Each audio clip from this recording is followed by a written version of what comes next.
first lived in Latvia as a diplomat between 1996 and 1999, a few years after Latvia regained independence from the crumbling Soviet Union. I returned to live in Latvia in 2022. This podcast series is based on my observations and experience, with some history and comparisons with my home country of England on aspects of life in Latvia and things to see and experience.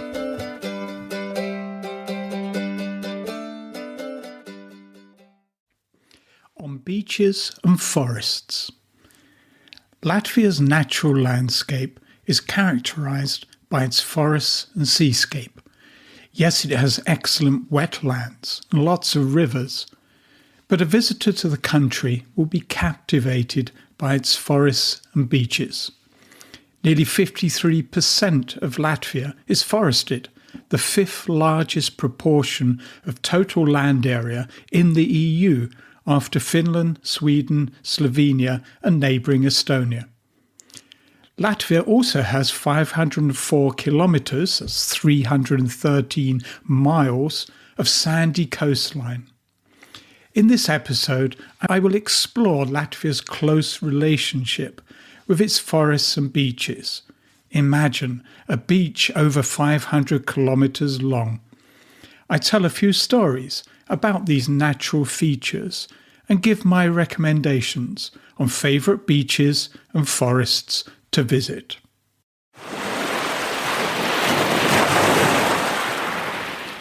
Beaches. Latvia's coastline winds its way north from the border with Lithuania past the warm seaports of Liepāja and Ventspils to the Kolka Peninsula, and then around the Bay of Riga all the way to the border with Estonia, 504 kilometres of mostly sandy beaches. The Soviet occupation left behind a treasure for naturalists. The Latvian western seacoast was a carefully guarded border region in those times. Russian military bases and radar stations looked out across the Baltic Sea at the NATO countries in Western Europe. The Russians destroyed or evacuated many houses near the sea along the coast, especially between the port city of Ventspils and the Kolka Peninsula. As a result, the undeveloped seashore is graced only by pine and spruce forests and ecologically unique sand dunes, one of the last remaining wild shorelines in Europe.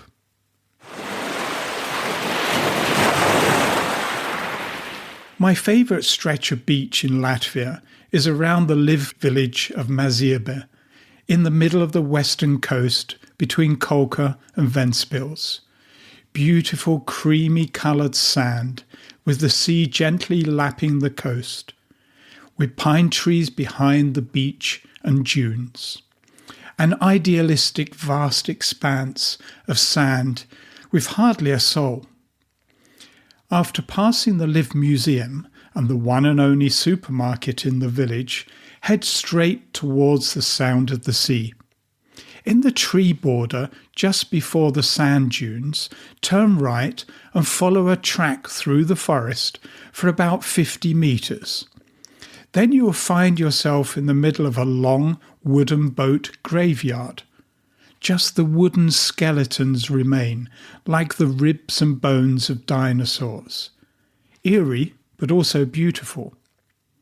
When I first visited the site in the 1990s, I was told that the boats there were hidden by villagers back in the 1960s, as the Soviet forces did not allow fishing from boats.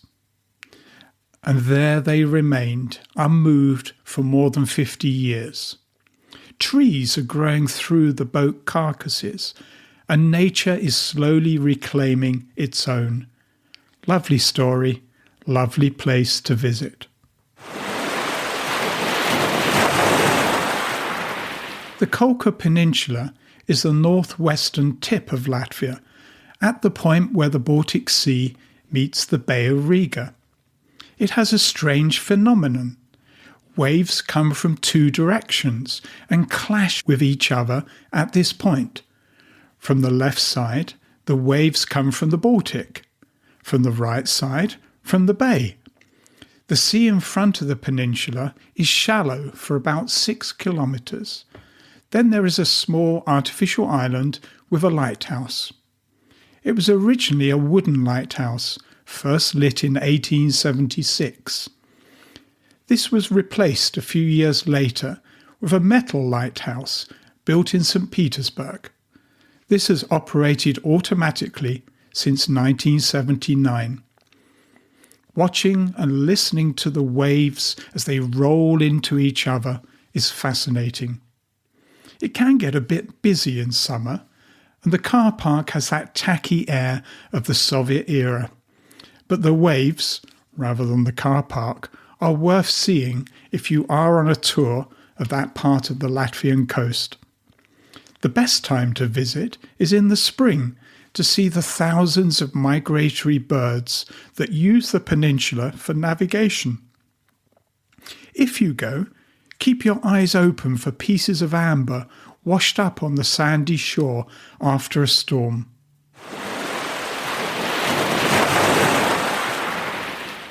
A half-hour train or car ride from Riga lies the spa town of Jurmala.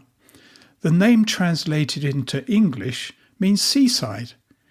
Jurmala is, in fact, a series of villages connected to each other in the long strip of land between the sea and the Lilupa River.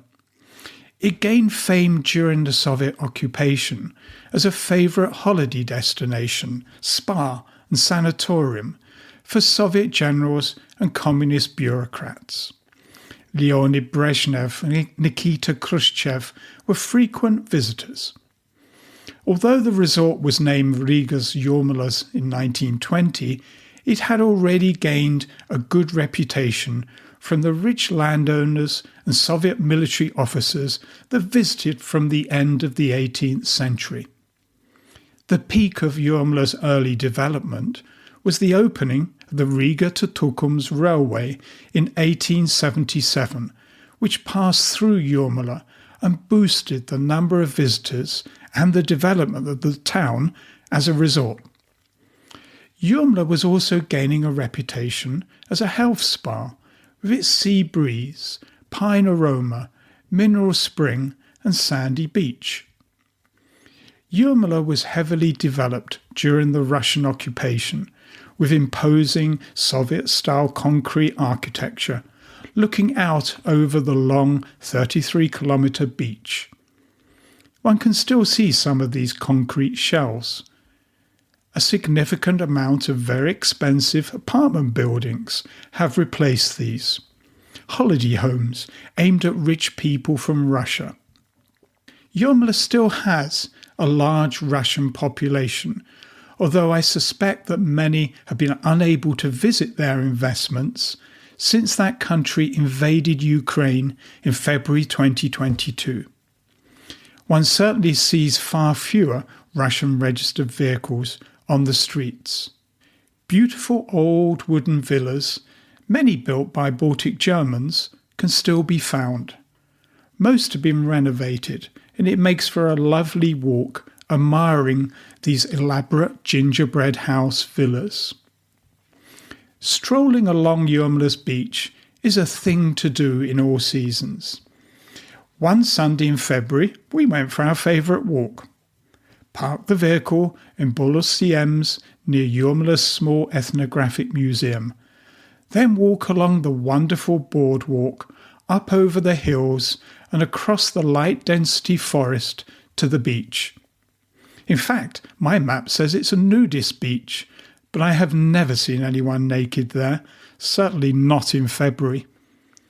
Turn left and walk along the beach for about 1 kilometre to a car park. Head straight through the car park and you'll find another elevated boardwalk to your left that will eventually take you back to where you started. A bracing, especially in winter, walk, good exercise, Something about walking through forests along beaches that uplifts the soul. In summer, the beach is busy with sunbathers, children building sandcastles in the soft yellow sand, and bars and cafes set up in marquees with wooden decking outside for seats and tables. Despite the throng of people, traffic jams build up at the entrance to Jurmala from the Riga highway as drivers need to pay a tax to enter. In summer, it is always clean. Beaches are blue flag rated and not packed with lilos for hire, as you see in Spain, Italy or Germany.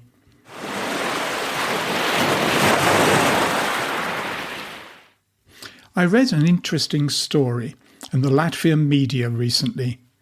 A new law will force coastal municipalities to develop additional pedestrian pathways leading to the sea in populated areas.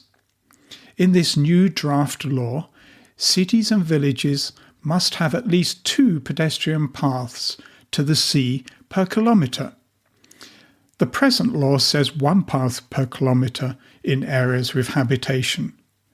All good for greater public access to the beach. But often the land between a village or town and the beach will be privately owned. Some arguments between local authorities and landowners are imminent. A battle between public and private interests. But the government does not want toilets, parking places, cafes and other amenities to be built. These are not necessary in nature, apparently.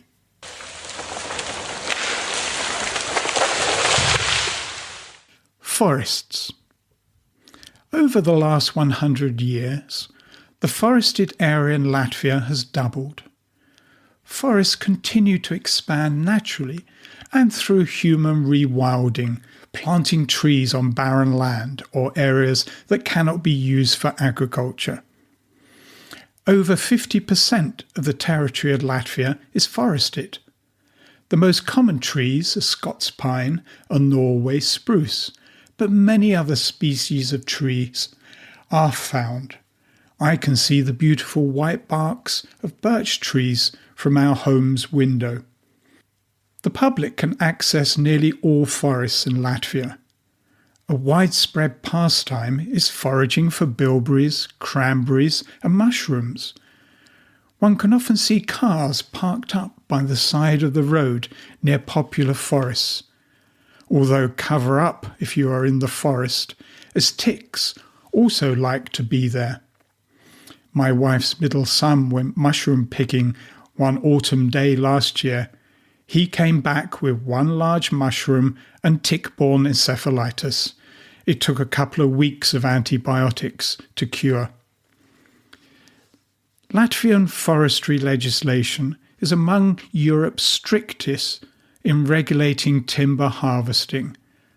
The forests produce 25 million cubic metres of timber yearly, while only about half can be felled. However, thanks to this still significant amount of forest resources, Latvia has a well-developed wood processing industry. Timber and wood products are among the country's most important exports. Latvian wood processing companies are well known in many European markets. The traditional Latvian approach to forestry, with small, clear-cut areas rather than mass felling, a network of forest territories that have seen little human interference, and the migration of people from rural areas to urban ones, have facilitated the emergence of a unique biological diversity in forests, a home for a rich variety of animal and bird species, many of which have become very rare elsewhere in Europe.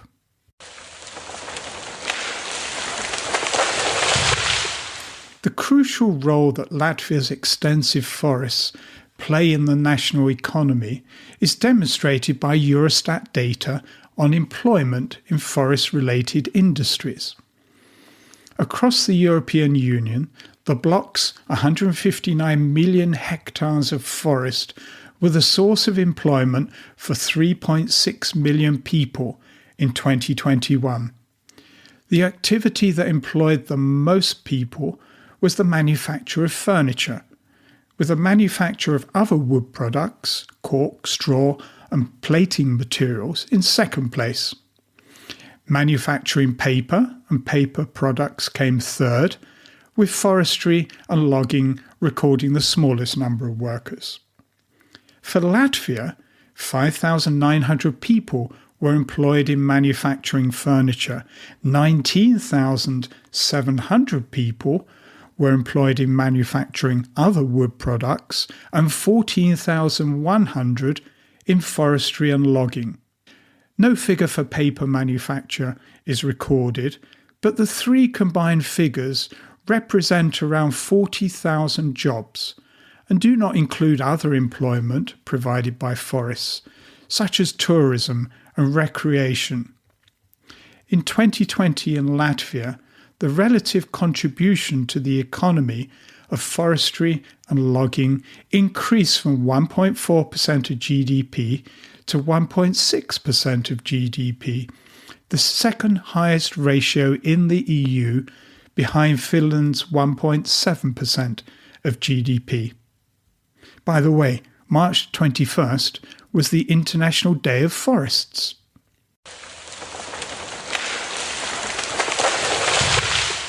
My favourite forest is Turveton Nature Park. This 1,200 hectare area is filled with centuries-old pine trees, more than 70 endangered plants, and various birds, reptiles and amphibians. The best thing, especially for children, are the guided walks. Pick up a map at the entrance and choose between the walk that goes through the dwarf villages made of wood with mines, sawmills and various houses and buildings. All are accessible if you're under 1 metre tall. Another walk goes past fairy tale characters. Another past witches and ghouls. At one end of the park is a massive wooden tower to climb, safe but not for those who fear heights. At the other end are a wooden castle, maze and climbing frames. At the northern end is a smaller scale wooden village with the most wonderful flower displays in summer. Over 100 wooden sculptures and statues can be found in the park. Little Anella and her friends, the Forest King, Spriditis, Tom Thumb, Giant Lutausis and others. Most of the sculptures have been created after the fairy tale plays by the popular Latvian writer Anna Brigadera. There are also a few cafes dotted around, as you will need to sit down and have refreshments at some stage. Turveto is about 80 kilometres to the southwest of Riga. We go there at least yearly and have done so for many years.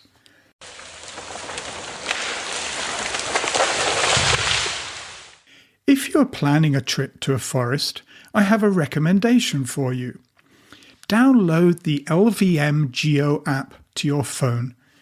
It is a free mapping application developed by Latvia's State Forests Organisation, LVM. The app provides a variety of maps with geospatial information and rich functionality. It was developed for forestry workers and forest owners to send and receive work orders, but it is much more than that. Toggle on the tourism places and sites data layers, and you will have detailed walking maps, pop-up information with beautiful imagery on nature trails and walks, locations to visit in nature, and even safe swimming places. A friend told me about the app.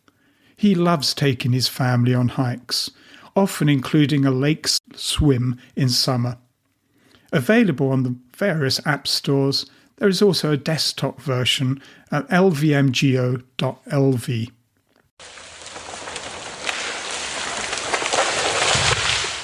As spring approaches, deer shed their antlers. Hunters and scientists head to the forests to look for them. For some people, searching for antlers is a hobby. For some, it is to study the deer population, while others hope to sell the antlers they find. Latvia has 71,000 red deer, according to data from the State Forest Service, with the greatest concentration in the Coastline region, particularly near the Lithuanian border. It is, therefore, more likely that one will find antlers in Coastline than in Vidzeme or Latgala. Weather conditions also play a part, as Coastline in spring has a thinner layer of snow, making the antlers easier to find. This was confirmed by Jānis Opmanis, who has been antler hunting near Valmiera since 2009. He said, "We've had much snow. I don't want to wade in half a metre of snow, and the antlers are buried. Now that the snow has finally melted in Coastline, some people find 5, 6 or even 10 sets of antlers per day, whereas here in Vidzeme, you're lucky if you can find 2 in one day." Opmanis said that it is important to understand what animals live in the area. He said, "Start by looking at where the males are, where and how they live. The deer are around if the females live there, but the females don't drop antlers. Cereal fields, where rapeseed is present, are the best places to find antlers. Then more difficult places, like ditches, young forests, and other places where the deer live." For some, going into nature with the possibility of finding antlers is a hobby where activity in the fresh air is the most important thing. However, antler hunters like Opmanis are more driven to observe the population of deer. This gives them a better understanding of what animals live in their hunting areas. Finding or failing to find antlers is not the most important thing, but it does help to understand the situation. Of course, when you or your colleague finds antlers, there can arise different interests, a kind of competition, explained Opmanis. Ivis Magnets, owner of Magnet Antlers, one of the biggest antler buyers in Latvia, has observed that many antler hunters have differing interests. According to him, around 80% of those who bring antlers to him are enthusiasts, but 20% are hunters. Magnet's experience in the purchase of antlers is that plenty of people treat it like a job, from early in the morning to late in the evening, searching for antlers. Some use jeeps, quad bikes, even drones. Magnet says that people's interest in searching for antlers has not dwindled. "I think the search for antlers is becoming more popular. COVID helped here. At a time when many didn't have a job and income, people tried to find other sources of income. It's a chance to earn, be out in the fresh air." The profits of the most successful antler hunters in one season could be thousands of euros. Magnet shared a recent example. "This for me is one of the greatest records. In 2 to 3 weeks, one man, municipality of Aizpūta, collected 200 kilograms of antlers. What is the secret of his success? He told me he was going slowly, not running down the woods, but checking every corner. Consequently, more antlers were found. They weren't all good quality antlers. He had also found those that many people had missed, those that had lain there for several years." From the collectors in Latvia, the antlers are sold all over the world. Buttons, dog toys, furniture, interior items, and various other objects are produced from the antlers. The antlers are also sold in China, where they are ground to a powder for medicine. It is true that the antlers may be sent to China for this purpose, with special permission from the Food and Veterinary Services, Magnet said. This authorization certifies the exact origin of the antlers, those for which a precise location cannot be demonstrated must not be exported.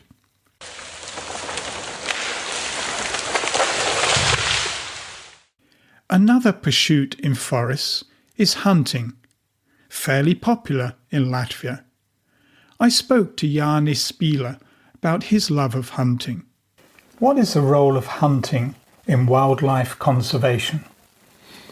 I think the main thing is about controlling the animal population, of overcoming the numbers and affecting people's lives, managing and controlling forestry and agriculture of the natural resources by affecting the trees and maintains the balance in nature.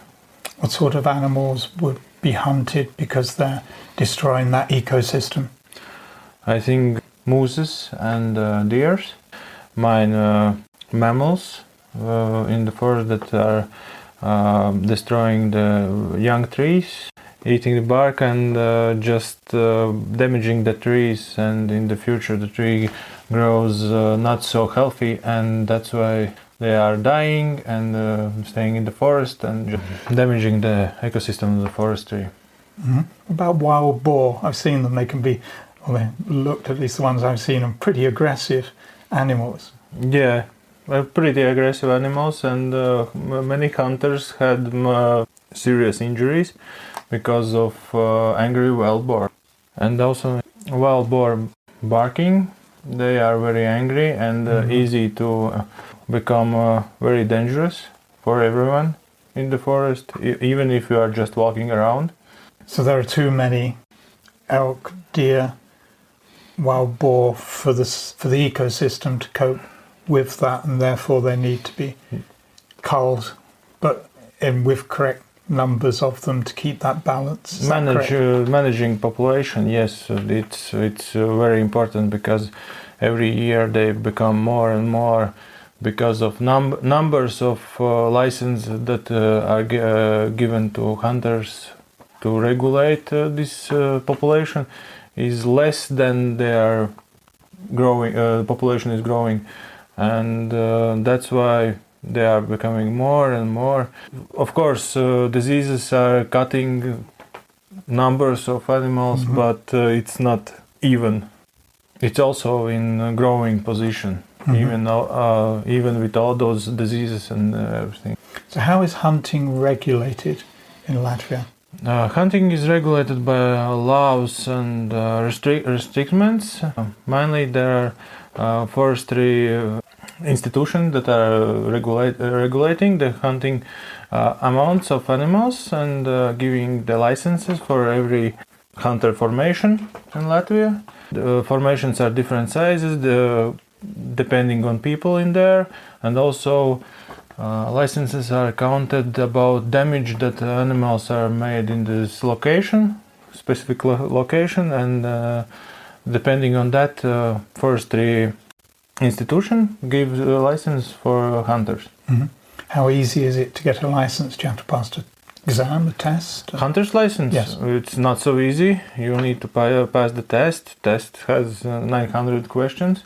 And you have only 60 questions, but you need to learn 900 questions. You don't know what question will appear in the test. And then you need to go to test on a shooting range, and two different types of gun classes. You need to take a test. First one is rifle, and second one is shotgun. And then you need to go to your municipality police station, and then you get a license. Police will do a check that you haven't got a criminal record or any other circumstances that would mean you would be a danger to give a license to. Then you get the license to keep the weapons at your place, and you need to buy the safe, different restrictions about those ones also, but not so hard. Yeah. How often do you go hunting? Usually I go hunting on weekends. Depends on the time of the year, but the mine season is from September till January, and that is the top of the season for almost licenses is for almost every animal for hunting, and that is most of those months I try to get every weekend on hunting. Could you describe a typical hunting trip? Sort of what time of the day do you go out hunting, and how does it progress the day?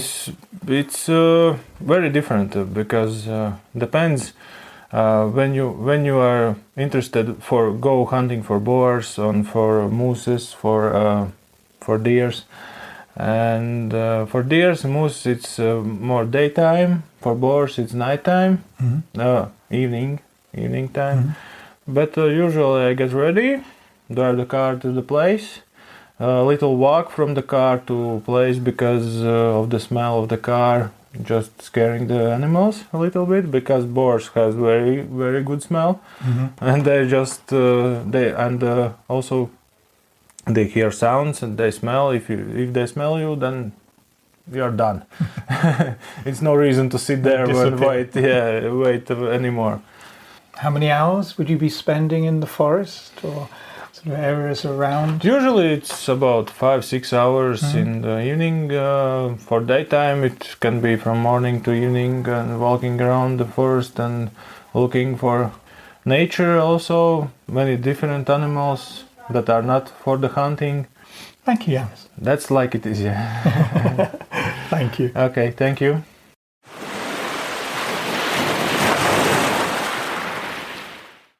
In conclusion, Latvia's beaches and forests are for exploring. Of course, respect nature. Most Latvians truly do. In today's age of mindfulness, attention to what is going on inside and outside ourselves with the sights, sounds, smells and tastes of the present moment, plays an important part in good mental health. Latvia is wonderfully positioned to create harmony between nature and a pleasant, peaceful environment. Go, see and enjoy.